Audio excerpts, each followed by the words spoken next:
Welcome to Off Balance, the podcast where faith, family, and business collide. I'm Dr. Brooks, a certified master life coach, transformational speaker, and author.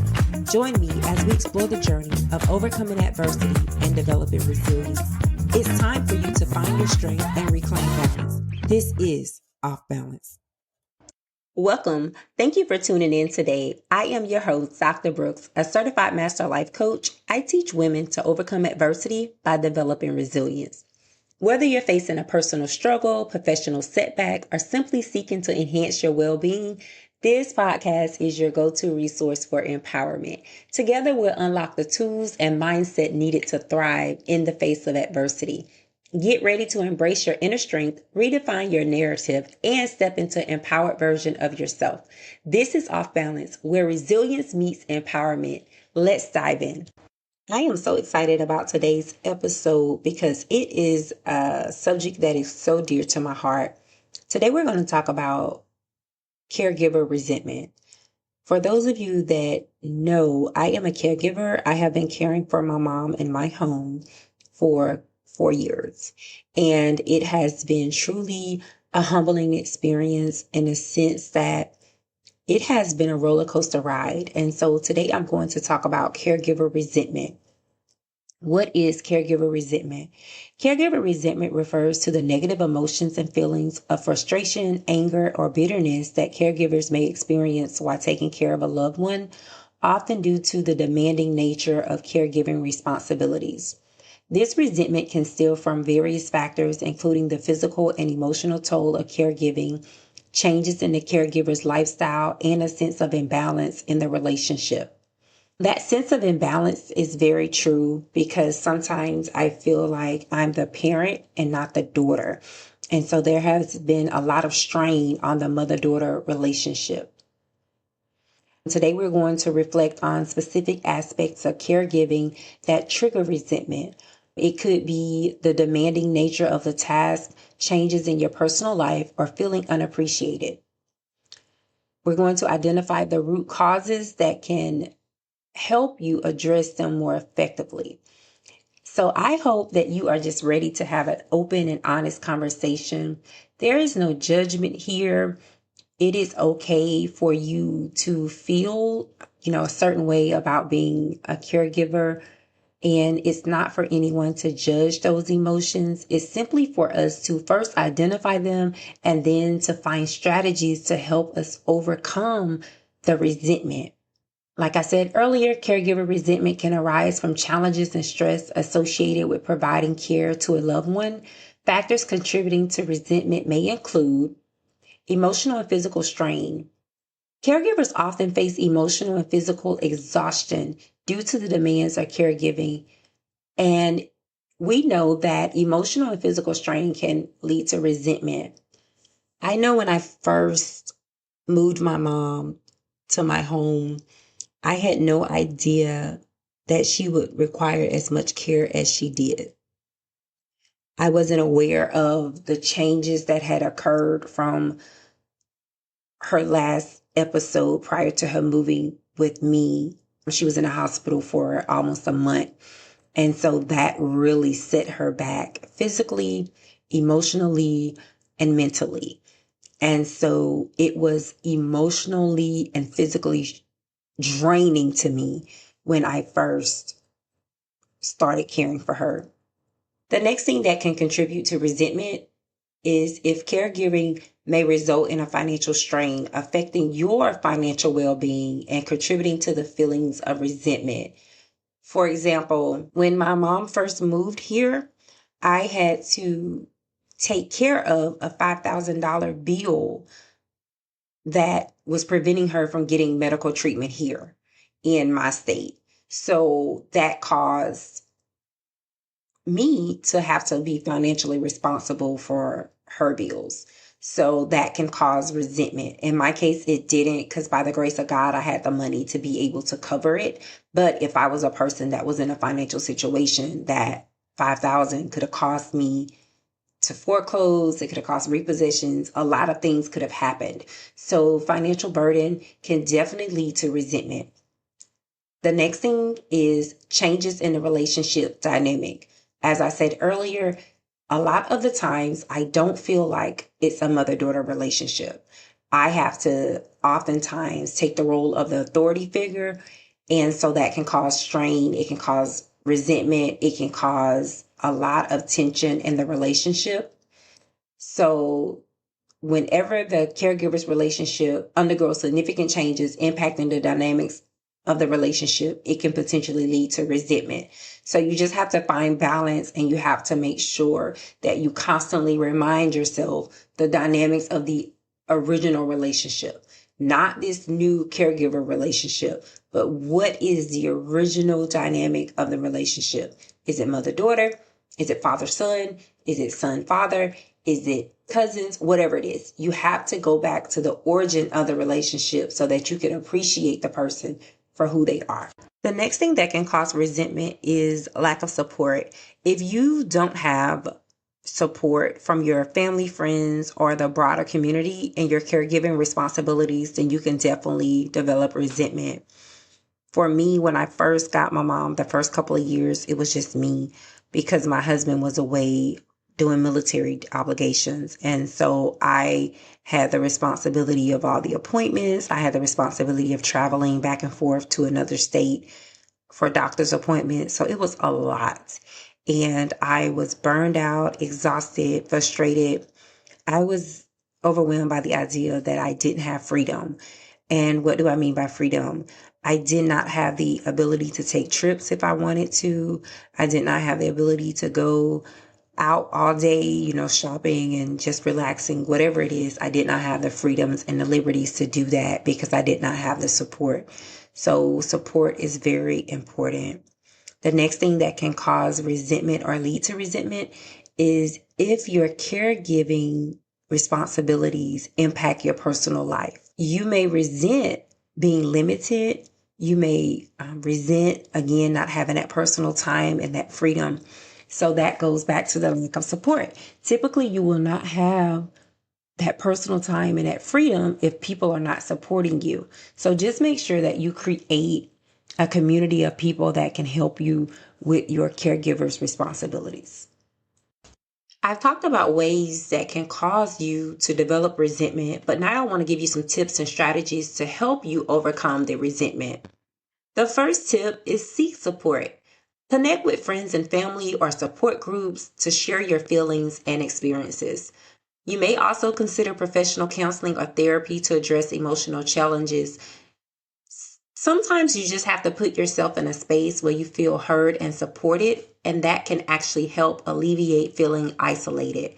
I know personally for myself, I decided to go to therapy because a lot of these emotions were overwhelming me, and it made me not want to put in effort to have the mother-daughter relationship. So I definitely encourage you to seek support. Number 2, I want you to set realistic expectations. You have to understand and accept that limitations are what they are, and you are limited as a caregiver. You may be limited with your resources. You may be limited with, the time that you have for yourself. Whatever the case is, I need you to communicate openly with the care recipient about your capabilities and boundaries. You have to set boundaries. If you do not set boundaries, then you would definitely feel burned out. I know for a moment, I always fixed breakfast for my mom, and I had to realize that one, she was capable of doing that task herself. And so I had to give that task over to her because it was unrealistic for me to do everything for her 24 hours a day, 7 days a week. The third tip, take breaks. Schedule regular breaks to recharge and attend to your own needs. There is nothing wrong with doing that, and I don't want you to feel guilty about it, embarrassed or ashamed. I don't want you to feel like you are not being a good caregiver simply because you take breaks. You can arrange for someone else to come in to take care of them temporarily so that you can take a break physically and mentally. Fourth, I want you to prioritize self-care. Self-care is different to different people. We all have our own definition of self-care. So I want you to make time for activities you enjoy to maintain your physical and mental well-being. I want you to practice self-compassion and acknowledge that taking care of yourself is essential for the effectiveness of your caregiving. Fifth, I want you to communicate effectively.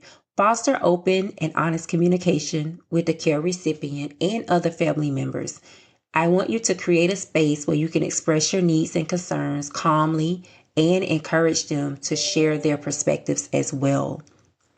So just make sure that you are communicating, and that not only are you communicating, but you're authentic with your communication. There is no judgment here. There's no shame. There's no guilt. Just open and honest communication. The next thing is I want you to be okay with delegating responsibilities. Distribute your caregiving tasks among family members or hire additional help if possible. You can share the caregiving responsibilities to prevent burnout and resentment.